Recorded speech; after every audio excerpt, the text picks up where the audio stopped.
Bonjour les sixièmes, nous voici pour notre 6e cours en classe virtuelle. Nous sommes toujours en géographie, habiter un espace de faible densité à vocation agricole.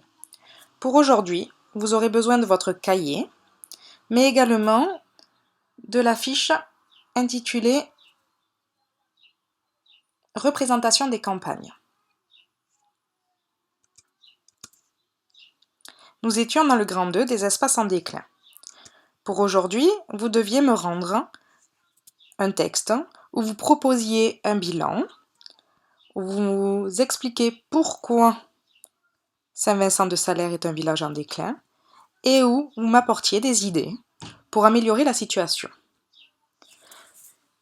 Nous avons vu quand nous faisons le bilan que Saint-Vincent-de-Salaire est éloigné des villages Mauriac, Aurillac et très éloigné d'une grande ville, Clermont-Ferrand, puisque c'est à 2 heures de route. Donc on va parler d'isolement. Ensuite, deuxième graphique, vous devez m'expliquer que les habitants sont de moins en moins nombreux dans ce village et que la population baisse depuis 1901. Et si vous regardez bien, aujourd'hui on est à moins de 100 habitants. Enfin, pour finir, c'était peut-être le graphique qui était le plus compliqué à comprendre, on regarde la morphologie de la population. C'est-à-dire qu'en France, nous avons aujourd'hui 23% de la population qui a plus de 60 ans. Or, à Saint-Vincent-de-Salaire, nous avons plus de la moitié de la population qui a plus de 60 ans. Mais si vous regardez à l'inverse, ici, nous avons moins de 5% de la population qui a moins de 15 ans. Donc, quand cette population va mourir, il n'y aura pas de remplacement et le village peut petit à petit s'éteindre. Qu'est-ce qui peut expliquer cela? Donc, je rappelle le bilan. Si vous ne l'avez pas fait, vous pouvez prendre la correction. C'est un isolement. Le village est loin de tout. Deuxième chose, la population baisse depuis 1902. Les habitants quittent la campagne pour la ville. C'est ce qu'on appelle l'exode rural. Troisièmement, la population est vieille. Plus de la moitié des habitants a plus de 60 ans. Moins de 5% de la population a moins de 15 ans. Bien sûr, vous pouvez mettre pause pour prendre la correction. Ce qui peut expliquer ce phénomène, donc on essaye de comprendre. Premièrement, cela peut être le manque de travail à la campagne. Ça peut être également la mécanisation de l'agriculture. Vous en souvenez, on avait déjà vu le mot mécanisation. Ça explique en fait que l'agriculteur, le paysan, il est sur son tracteur et qu'il a moins besoin de main-d'œuvre, puisqu'à lui tout seul, il peut récolter de son tracteur, de sa moissonneuse-batteuse, de plus en plus de céréales ou de légumes. Et troisièmement, le village est loin de tout.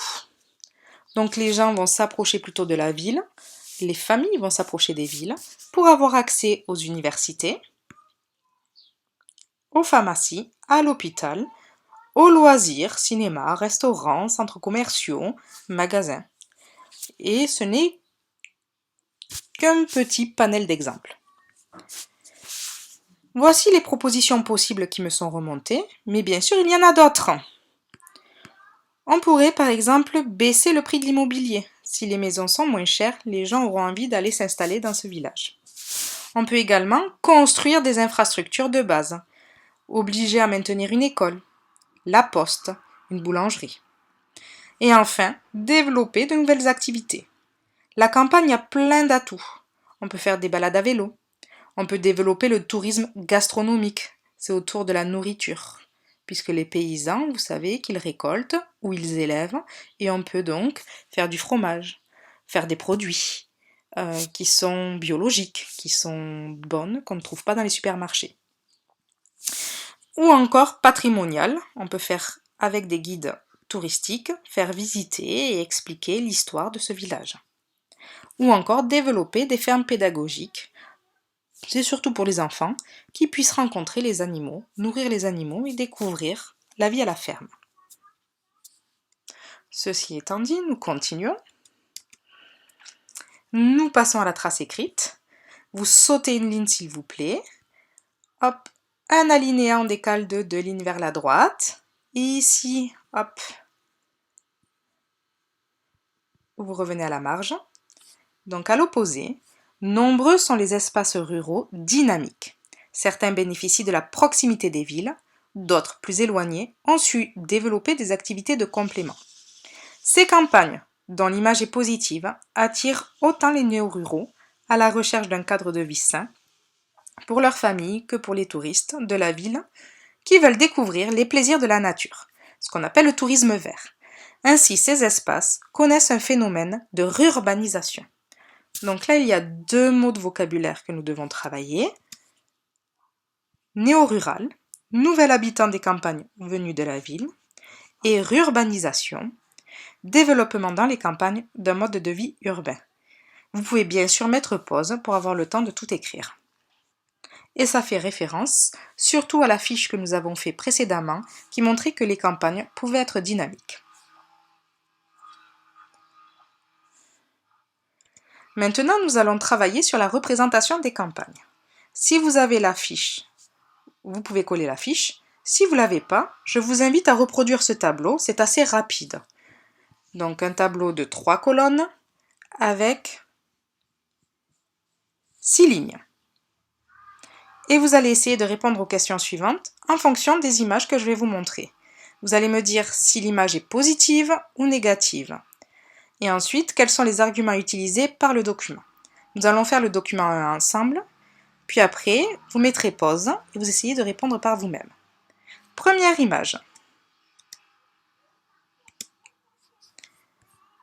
Ici, la photographie d'un paysage de déprise agricole, l'exemple de Mirabel. Est-ce qu'ici l'image est positive ou négative? En effet, comme il y a le mot déprise agricole, c'est plutôt une image négative. Quels sont les arguments que vous pouvez avancer qui sont montrés dans le document? En effet, c'est un village en déprise agricole, les terrasses agricoles sont abandonnées et les coteaux sont reboisés. À partir de maintenant, à chaque fois que je vous montre une image, vous mettez pause, vous essayez de répondre et ensuite seulement, nous ferons la correction ensemble. Deuxième document proposé.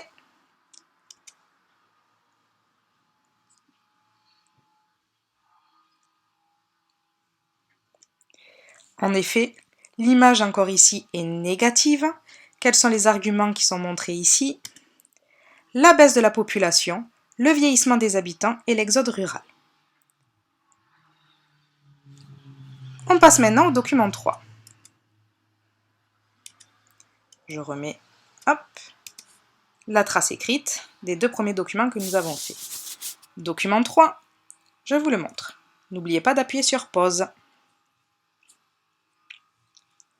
Cette photographie des espaces récréatifs montre une image positive, très bien, de la campagne, et les arguments utilisés par le document sont bien un tourisme de loisirs, un tourisme récréatif. Document 4, des espaces touristiques. En effet, l'image est positive et ce qui est mis en avant, c'est le tourisme vert avec un tourisme écologique. Enfin, dernier document à travailler, n'oubliez pas de mettre pause. L'image est à nouveau positive et ce qui est montré ici, c'est l'agriculture biologique. J'espère que vous avez tout compris et que vous avez eu tout juste. Nous finissons ensuite par la deuxième partie de la fiche. Si vous ne l'avez pas, vous pouvez à nouveau la recopier. J'ai fait une superbe erreur. J'ai marqué 2 fois une image négative. Donc ici, vous barrez et vous marquez à la place une image positive.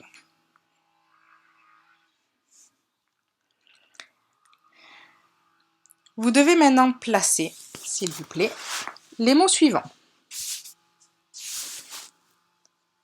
Sentiment de liberté, air pur, beauté des paysages, nature, isolement, population âgée, déclin démographique. Vous pouvez bien sûr utiliser certains mots 2 fois. Je répète, sentiment de liberté, air pur, beauté des paysages, nature, isolement, population âgée, déclin démographique. Vous pouvez mettre pause et on corrige après.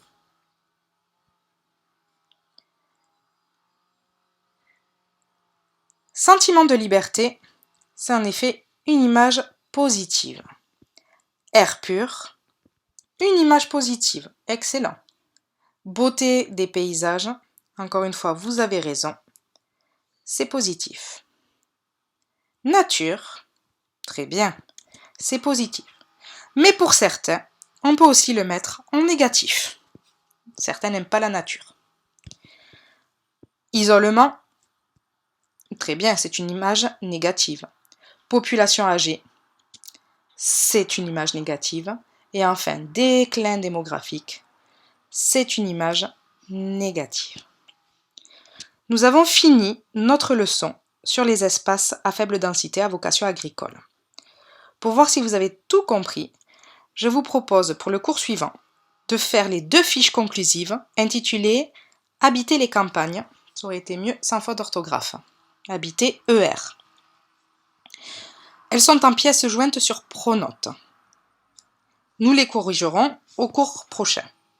Et ensuite, nous passerons à l'histoire. Nous allons commencer notre cours sur Rome. Je vous souhaite une excellente journée et je vous dis à très vite.